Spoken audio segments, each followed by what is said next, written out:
घेराबंदी करके जो है वो ऑपरेशन को, सर्च ऑपरेशन को चलाया जा रहा है। दरअसल हुआ ये था कि दोपहर बाद की ये घटना है जब सीआरपीएफ की एक टुकड़ी जम्मू कश्मीर पुलिस के जो एसओजी के जवान रहते हैं उनके साथ एरिया डोमिनेशन के लिए जा रही थी। तो दूर से एक चीज़ को समझिए कि दूर से आतंकियों ने जो सेना के जम्मू कश्मीर सीआरपीएफ के जो इंस्पेक्टर हैं कुलदीप सिंह, उनको जो है वो निशाना बनाया। जैसे ही ये फायर किया, क्योंकि फायर जो है कुछ दूरी से किया गया था, तो सीआरपीएफ के जवानों ने, जम्मू कश्मीर पुलिस के जवानों ने भी फायरिंग का जवाब दिया, मगर आतंकी शायद किसी पहाड़ी इलाके में एक ऊंचाई पर बैठे थे और उसके बाद आतंकी वहां से फरार हो गए। उसी के तुरंत बाद जो है सर्च ऑपरेशन चलाया गया। इंस्पेक्टर कुलदीप को वहां से इवैक्यूएट करके अस्पताल पहुंचाया गया, मगर तब तक देर हो चुकी थी। रात का अंधेरे का था कि जो लगभग 8 से 10 घंटे हैं वो एक एडवांटेज उन आतंकियों के पास था वहां से भागने के लिए। हालांकि सुबह तड़के एक बार फिर से तलाशी अभियान जो है वो चल रहा है, मगर इसमें सबसे जो चैलेंजिंग सिचुएशन फोर्सेस के लिए है कि आतंकियों ने एक बार फिर से इस नई जो तरीका है टारगेट करने का उसको शुरुआत की है कि स्नाइप करना दूर से। या तो आतंकियों के पास स्नाइपर गन्स हैं या फिर आतंकी जो M4 कार्बाइन राइफल है जिसके ऊपर टेलीस्कोप लगा रहता है, उसकी मदद से इन हमलों को अंजाम देने की कोशिश कर रहे हैं, अंजाम दे रहे हैं। ये कहीं ना कहीं चैलेंजिंग है क्योंकि आने वाले दिनों में चुनाव होने वाले हैं।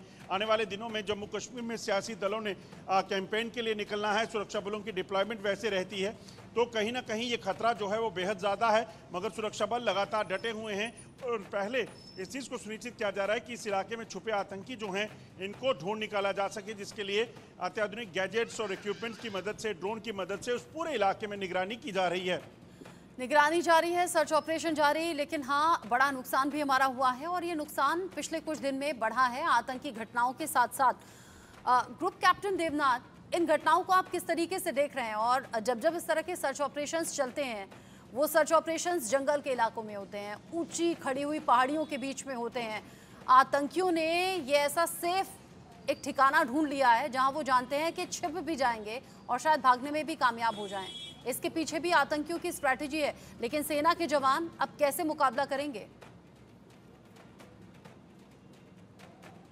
जैसे जैसे जम्मू कश्मीर में इलेक्शन का माहौल बनाने की कोशिश की जा रही है, वैसे वैसे ये आतंकवादी अपनी गतिविधियों को बढ़ाते रहेंगे। इलेक्शन कमीशन को सुप्रीम कोर्ट और भारत सरकार का आदेश है कि 30 सितंबर के पहले यानी अगले महीने ही जम्मू कश्मीर में असेंबली इलेक्शन कराए जाएं। इसीलिए ये आतंकी जो हैं ये अब कोशिश कर रहे हैं कि इलेक्शन के समय माहौल को बिगाड़ा जाए ताकि लोग इलेक्शन के समय बाहर आकर वोट डालने के लिए तैयार ना हो। ये जो आतंकवादी अभी ग्रुप ऑपरेट कर रहे हैं, इनके पास बहुत हाई रेजोल्यूशन कैमराज हैं, बहुत ही लॉन्ग रेंज स्नाइपर राइफल्स हैं और सबसे जो चिंताजनक बात है कि इनकी जो मैग्निफिकेशन जो देखी गई है, जो कैप्चर्ड बाइनोकुलर्स देखे गए हैं, उनकी मैग्निफिकेशन 10 गुना ज्यादा है। यानी वो 1 किलोमीटर की दूरी से ही आपको इतनी क्लैरिटी से देख लेंगे और निशाना भी लगा लेंगे M4 राइफल से कि जैसे कि वो आपसे महज 100 मीटर की दूरी पर खड़ा हो। एक और दिक्कत जो आ रही है कि इन आतंकवादियों के पास बहुत ही high resolution infrared hand held cameras मिले हैं। ये जो हैंड हेल्ड इंफ्रारेड बाइनोकुलर होते हैं, ये रात के समय भी 1 किलोमीटर या 2 किलोमीटर की दूरी से किसी भी मनुष्य की गतिविधियों को दिखा सकते हैं। तो इनको बहुत बड़ा एडवांटेज है इन इंस्ट्रूमेंट्स की वजह से।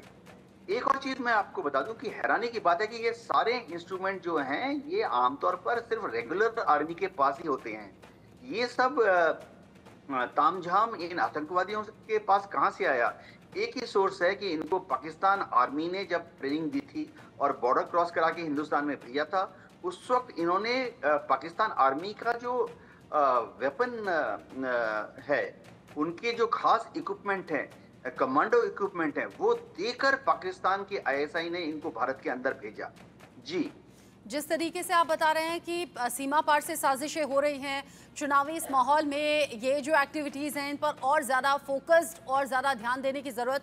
मेजर शाह, बतौर एक फौजी मुझे बताइएगा, चूँकि बीते दिन ही सीआरपीएफ के इंस्पेक्टर शहीद हुए हैं, जब जब सेना में ऐसा कोई नुकसान होता है और जो साथी जवान बाकी के होते हैं और ज़्यादा कैपेसिटी के साथ और ज़्यादा ताकत के साथ फिर आगे बढ़ते होंगे दुश्मन का सफाया करने के लिए, जो अभी हमारे सेना के जवान कर रहे होंगे? दरअसल जी आपने बिल्कुल सही बात करी है। इससे एक लाइन मेरे को आती है कि नो मिलिटेंट डेड और alive is worth my soldiers life.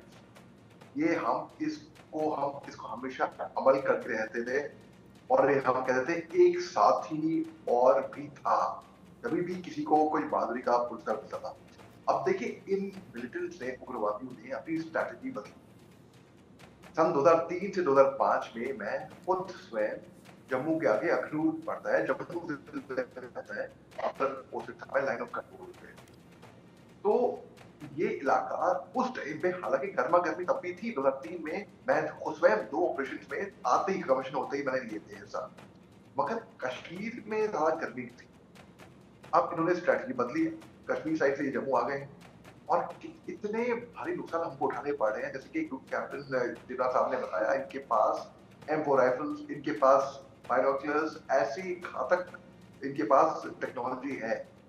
अब देखिए कुछ चंद एक स्ट्रैटेजी है। जब मैं पेट्रोलिंग क्या करता था एज अ लेफ्टिनेंट, अपने कंधे पे से अपने स्टार मैं निकाल दिया करता ताकि मैं आइडेंटिफाई ना हूं दूर से मेरे पेट्रोलिंग दस्ते पे कि ये हमारा कमांडर है, ये पेट्रोल कमांडर है, ये प्लाटून कमांडर है, ये लीड कर रहा है पेट्रोल। जिस रास्ते से हम जाते थे उस रास्ते से हम वापस नहीं आते थे।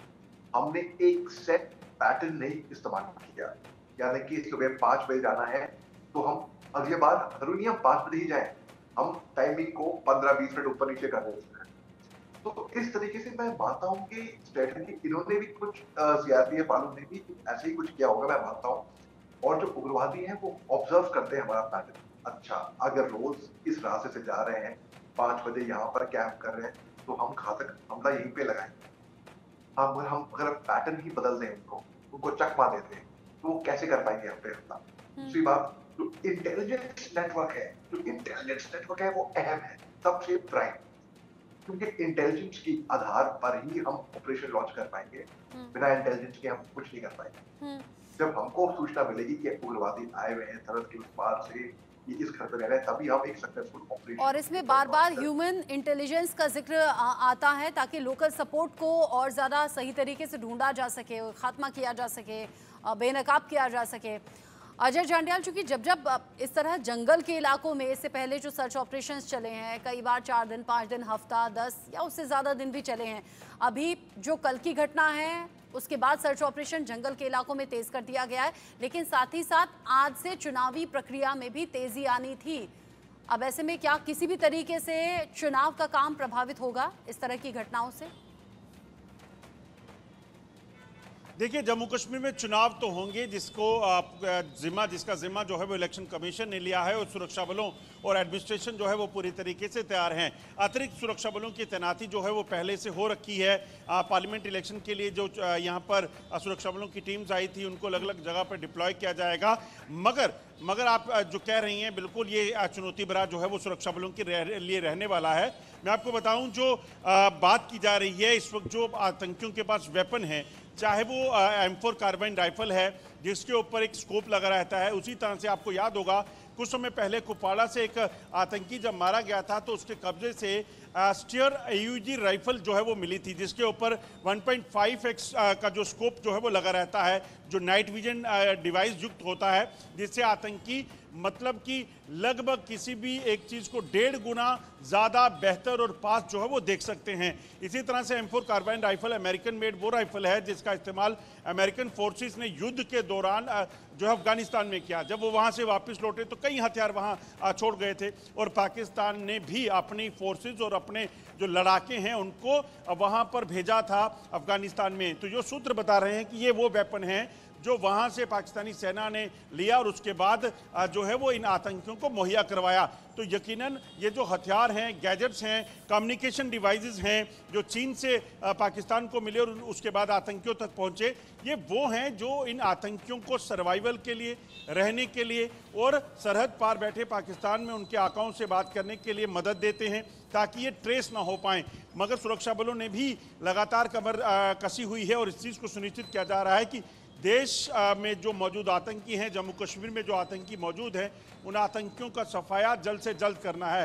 बेशक उन्हें अपनी जान की जो है कुर्बानी देनी पड़ रही है, मगर लोगों की सुरक्षा को सुनिश्चित करने के लिए, जम्मू कश्मीर की शांति को सुनिश्चित करने के लिए ये जवान डटे हुए हैं। जो सूत्र बता रहे हैं, आज जो पहली नोटिफिकेशन है, जो पहले राउंड के चुनाव होने हैं असेंबली की, डोडा किश्तवाड़ की, वो निकल चुकी है और इस प्रक्रिया के साथ जो है अगले कुछ दिनों में नॉमिनेशन भरने का सिलसिला शुरू हो जाएगा, अगले कुछ दिनों में रैलीज का सिलसिला शुरू होगा। मगर जो लोग हैं वो बाहर जा सकें, पॉलिटिकल लीडर जो हैं वो अपनी कैंपेन को पूरी तरीके से जो है वो कर सकें, उस चीज़ के लिए अतिरिक्त सुरक्षा बलों की तैनाती अब डोडा किश्तवाड़ और आसपास के इलाकों में की जाएगी।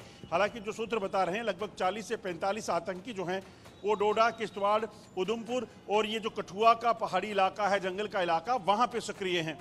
अब अलग अलग तरीके से जो सुरक्षा बल हैं वो काम कर रहे हैं, चुनाव अधिकारियों की नज़र लगातार बनी हुई है। इन सबके बीच ही सोशल मीडिया पर एक खबर मुझे दिखी है कि राहुल गांधी कल जम्मू कश्मीर जाने वाले हैं। अगर इस बात को लेकर अपडेट अजय है तो बताइएगा, वरना थोड़ा जानकारी जुटाइए कि क्या ये सही है या गलत है।